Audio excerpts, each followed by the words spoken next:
Je m'appelle Yvan Mouneux, je suis co-auteur de la Fresque du numérique, qui est un atelier ludique et collaboratif pour pouvoir bien comprendre le fonctionnement des problèmes environnementaux du secteur du numérique.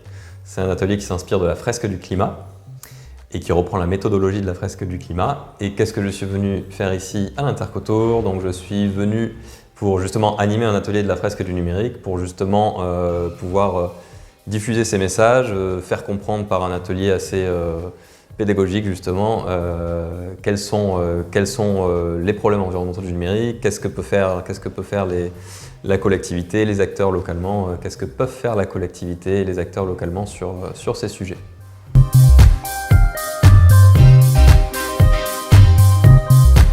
Alors un atelier de la Fresque du numérique, ça se déroule en 4 temps principaux.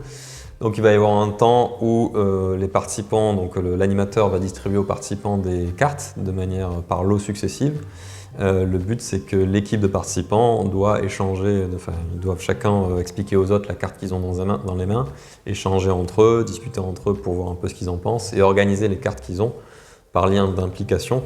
Donc telle carte va impliquer telle autre carte, qui va impliquer telle et telle autre carte. Et en fait, au fur et à mesure que l'animateur leur distribue les cartes, ils vont commencer à y voir plus clair sur les liens d'implication depuis les débuts de pourquoi on utilise du numérique et comment on utilise du numérique jusqu'aux conséquences un peu finales en termes humains, environnementaux, etc.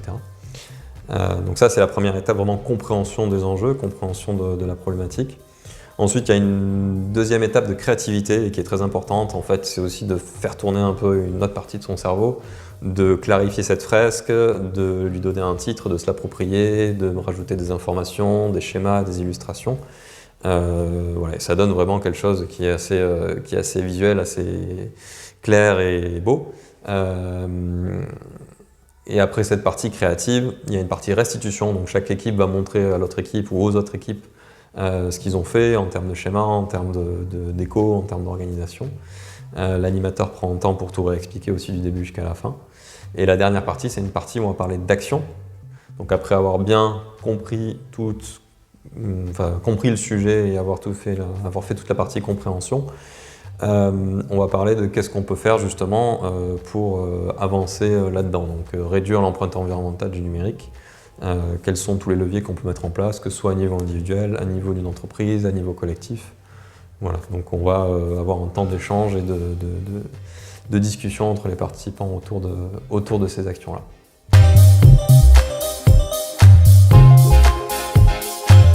La Fresque du numérique permet de partir du début, donc de nos usages du numérique qui vont être utiliser un ordinateur, un smartphone, une télé, une imprimante, des jeux vidéo, etc. Avec aussi bien sûr des usages beaucoup plus professionnels. Et qu'est-ce que ça implique derrière? Derrière, ça implique qu'il y a de l'énergie dans la partie d'utilisation, ça implique que tout ça, il faut le fabriquer, ça implique que tout ça, il faut le traiter en fin de vie. En fin de course, ça a des impacts sur le dérèglement climatique, sur des pénuries de ressources, sur la biodiversité, sur la santé par exemple aussi. Et du coup, ça permet de faire le lien entre tout ça, de bien comprendre quelles sont les interactions. En fait, le but fondamental de l'atelier, c'est de mieux comprendre le problème pour pouvoir mieux l'affronter, tout simplement. Donc on va décomposer, on va passer pas mal de temps à apprendre plein d'informations qui sont encore très peu connues sur le fait que le recyclage marche très mal, sur le fait que le problème, finalement, le premier problème, c'est pas tellement les data centers, c'est beaucoup plus le matériel utilisateur, sur les sujets des ressources, qui est très mal connu, sur le fait que plus on avance dans le temps et plus les ressources en termes de métaux et autres qui nous restent deviennent de plus en plus difficiles à récupérer. Du coup, c'est une espèce de fuite en avant en termes d'extraction de ressources naturelles.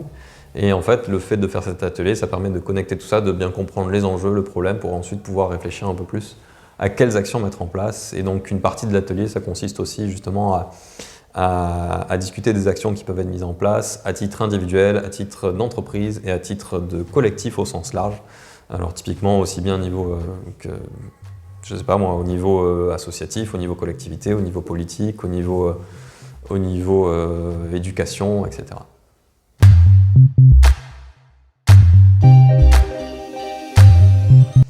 Donc la Fresque du numérique, ça dure quand même 3 heures et c'est assez dense, il y a beaucoup d'informations qui passent. Un atelier réussi, c'est généralement un atelier dans lequel les participants vont s'impliquer et vont repartir de là avec plus de questions que quand ils sont arrivés, c'est plutôt bon signe. Donc pour moi, un atelier réussi, c'est vraiment voilà, quand un participant pensait connaître plein de choses et repart en se disant qu'en fait il a découvert plein de nouvelles choses et que ça a ouvert plein de nouvelles voies et qu'il va pouvoir un peu plus approfondir. Un bon atelier, c'est un atelier réussi, c'est un atelier dans lequel des graines sont semées en fait, parce qu'on sait que pour pouvoir contribuer à mettre en place un changement, ça se fait pas ça se fait pas à marche forcée, ça se fait par échelons successifs, par des graines qui sont semées, par des personnes qui commencent à se poser des questions un peu différemment, qui commencent à adapter un petit peu des manières de faire dans leur vie, que ce soit personnelle, professionnelle, collective, et qui du coup vont permettre de contribuer à générer un changement collectif.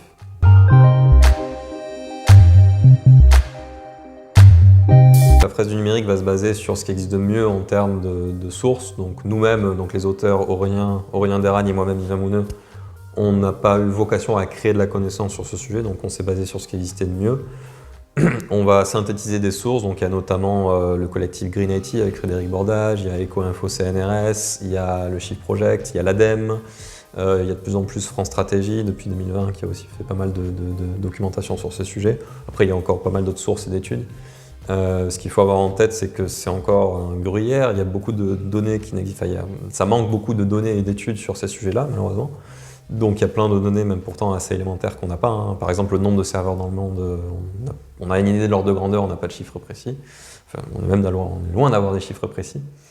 Donc il peut y avoir des nouvelles études, des nouvelles données qui apparaissent, donc on peut actualiser dans ce cas de figure-là. Concrètement, historiquement, Aurélien et moi, on a fait évoluer l'atelier, on a adapté l'atelier au fil des itérations et puis des animations qu'on faisait pour y apporter des choses, pour clarifier, pour améliorer l'aspect pédagogique. Récemment, on a fait une grosse actualisation, donc on a sorti une nouvelle version, et pour cette nouvelle version, on a été aussi conseillé par justement plusieurs personnes de Eco-Info CNRS pour certains aspects, pour clarifier certains points. Par exemple, on a commencé à parler d'effets rebonds. Avant, on parlait pas d'effets rebonds. On en parlait oralement d'effets rebonds, mais on n'avait pas de carte effets rebonds et on n'approfondissait pas tant que ça sur ce sujet-là. Et finalement, vu que c'est quand même un concept assez clé pour comprendre la dynamique qui est en place et les évolutions du progrès, etc., on a fini par ajouter une carte effet rebond et c'était aussi au fil des discussions avec Eco-Info CNRS, par exemple.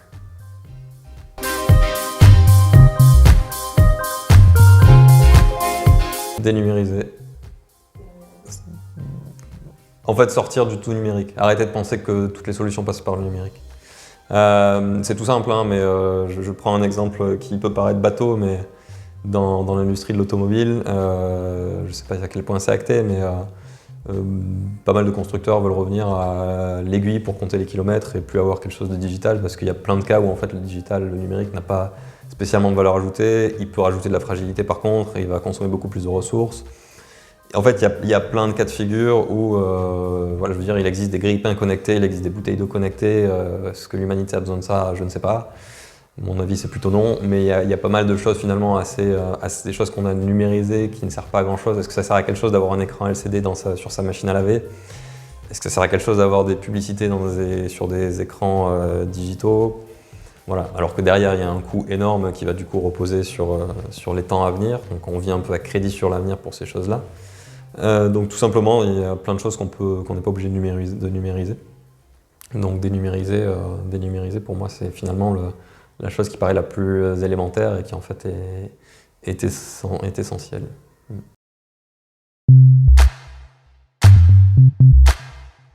La fresque du numérique, ça vise toute personne qui va utiliser de près ou de loin du numérique.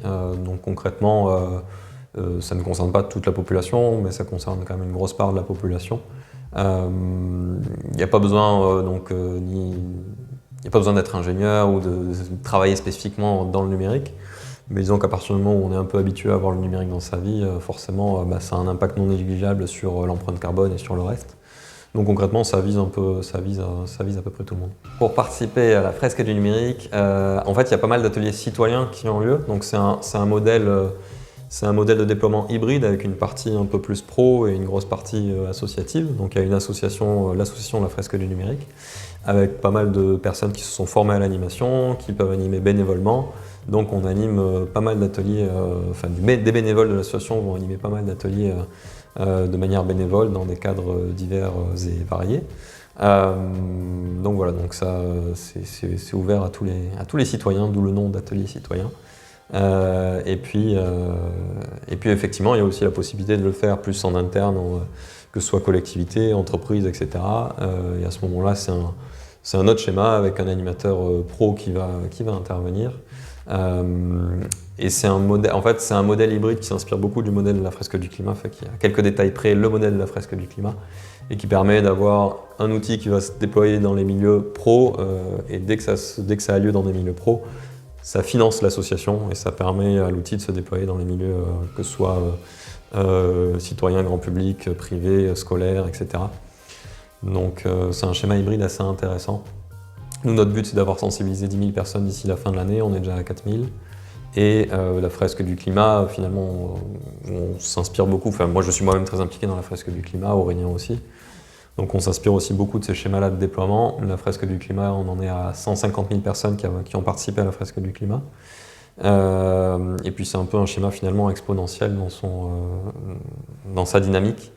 Et l'idée, en fait, encore une fois, je reviens à ce que je disais au début, mais c'est que le but fondamental, c'est de propager la connaissance, de diffuser la connaissance sur ces sujets-là, parce que c'est un peu la première brique d'un changement et d'une implication un peu plus grande. Donc voilà, donc c'est un vecteur de changement et de transition pour aller vers quelque chose de plus soutenable.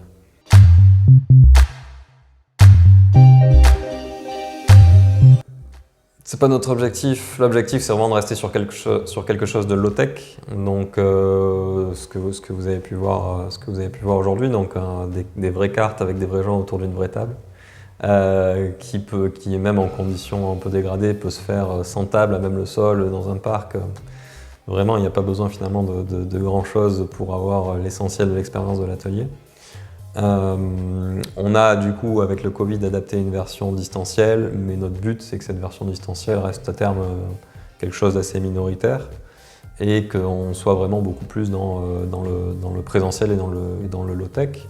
Donc c'est pas vraiment, j'en reviens finalement à ce que je disais, notre but c'est pas d'être tout numérique, au contraire c'est de faire ça le plus simplement possible et de la manière la plus efficace et humaine possible. Après j'ai envie de dire l'objectif ultime de l'association c'est de ne plus exister, c'est-à-dire qu'il n'y ait plus besoin d'exister plutôt. Je pense qu'on en est loin, mais c'est extrêmement dur de prédire le futur à plus de quelques années, donc je ne m'aventurerai pas trop à le faire pour l'instant en tout cas.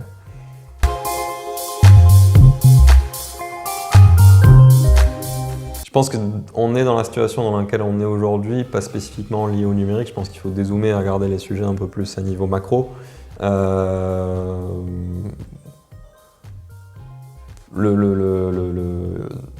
des tournants, c'est fin des années 60, début des années 70. Il y a notamment eu le rapport du Club de Rome sur les limites de la croissance qui fête ses 50 ans dans pas longtemps. Donc je veux dire, une part non négligeable de personnes éduquées dans l'humanité s'est rendu compte du problème il y a déjà quand même un petit moment, c'est pas quelque chose qu'on a découvert hier matin. Mais je pense qu'on était trop loin, c'était des limites qui étaient encore trop abstraites. Et du coup, on n'a pas envie, enfin, c'est de la psychologie humaine de base, mais on n'a pas envie de se poser des questions qui nous dérangent. Donc à partir du moment où on présente des solutions qui ont l'air faciles, évidentes, ne vous inquiétez pas, recycler, je veux dire, c'est des solutions qui arrangent tout le monde moralement, quoi. On dit, ah c'est bon, il y a l'air d'avoir une solution, on s'en occupe pas. Et en fait, le numérique est arrivé dans ce cadre-là, le numérique est arrivé dans le cadre où on ne se posait pas non plus des grosses questions environnementales. On voyait le progrès en termes de solutions uniquement et pas des problèmes que ça amène avec. Petite parenthèse, un monde 100% énergie renouvelable, ça existe, ça s'appelle le monde du XVIIe siècle ou du XVIIIe siècle même. Et en fait, on est allé d'un monde renouvelable à un monde de moins en moins renouvelable. Et aujourd'hui, on est dans le monde le moins renouvelable qui existait de l'histoire de l'humanité. Donc on n'est pas allé, pour l'instant, on ne va toujours pas vers un monde qui soit plus durable ou plus renouvelable, ou basé sur plus d'énergie renouvelable, au contraire. Donc en fait le numérique est arrivé dans ce cadre-là où on ne se posait pas beaucoup de questions, et il est arrivé dans un cadre où c'était vu comme le progrès, c'est forcément génial, ça apporte forcément des choses positives. Et le problème, ou en tout cas, je ne sais pas si c'est un problème, mais la réalité du numérique, c'est que ça donne cette impression de virtualité. Ça donne cette impression que c'est immatériel, que c'est un nuage, c'est abstrait. Et bien sûr, en fait, c'est très matériel, mais on n'a jamais fait que déplacer la matérialité, on l'a mise un peu plus loin. Elle n'est pas sous nos yeux, elle est dans les étapes de fabrication, elle est dans des infrastructures réseau, elle est dans des data centers. Et en fait, on ne se rend pas compte de l'impact que ça a, et pourtant, ça a un impact assez énorme. Donc en fait, je tourne un peu autour de la réponse, mais l'idée c'est qu'on voulait pas, on n'a pas trop vu les problèmes du numérique parce que c'était un contexte plus global et que ça nous arrangeait bien de ne pas trop voir les conséquences de nos actions. Et je m'inclus totalement là-dedans, hein. Je veux dire, pendant longtemps, j'étais totalement à l'aise avec le discours de le progrès va nous sauver et avec le recyclage, on va régler tous les problèmes environnementaux. Enfin, j'exagère un peu, mais le discours ambiant avec 3 éoliennes, 2 voitures électriques et recycler nos déchets, ça va nous sortir des ennuis. C'est un discours qui nous arrange bien aussi dans notre fort intérieur parce que ça permet de ne pas trop se remettre en question.